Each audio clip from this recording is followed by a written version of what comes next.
It was always there for as long as I can remember, even when I was small. I think I saw it hiding beneath my cradle. I can't be sure about that, of course, given the earliest thing I can remember was when I was 4. I remember seeing a dark shadow open my window and crawl inside before sliding beneath my bed. The sight completely terrified me, of course. I couldn't even muster the courage to get out of bed. I couldn't even find my voice to call out for my parents. I just huddled beneath my sheets, fully aware that there was something below where I was sleeping.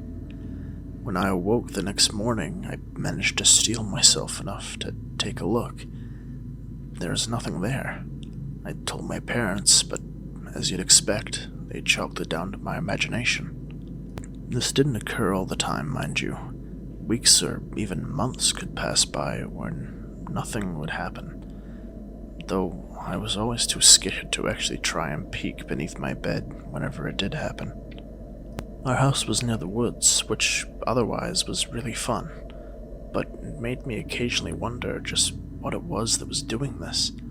Was it some strange lizard or forest man hiding out in the woods? I could only assume that was where that thing came from, given that the direction of my window was where my bedroom faced.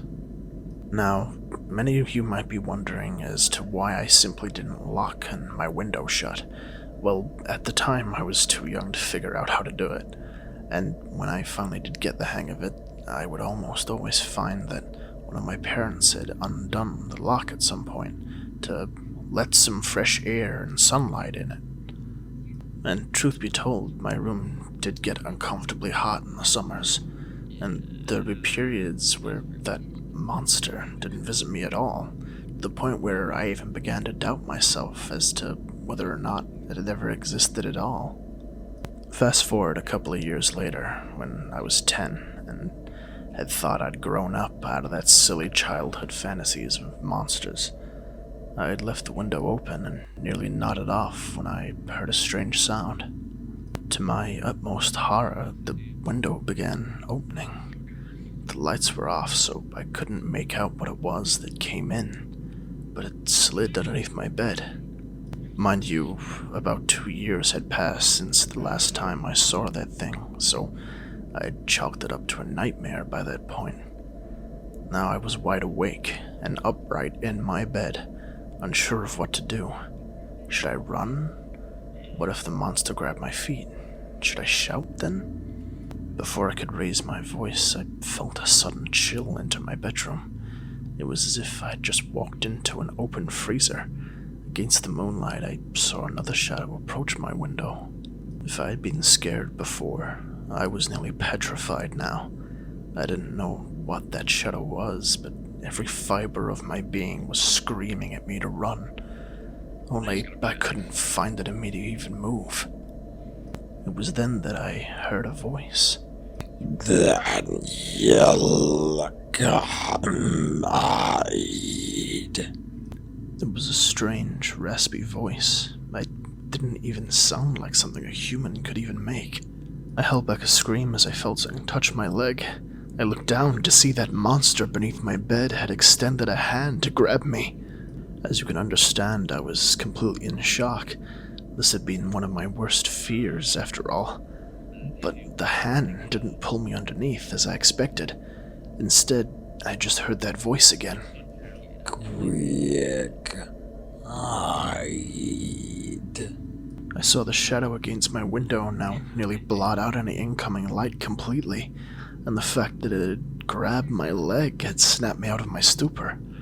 While I didn't like the monster under my bed, I didn't like whatever was outside even more. I crawled underneath my bed, and the monster surprisingly made room for me. Hush. It whispered.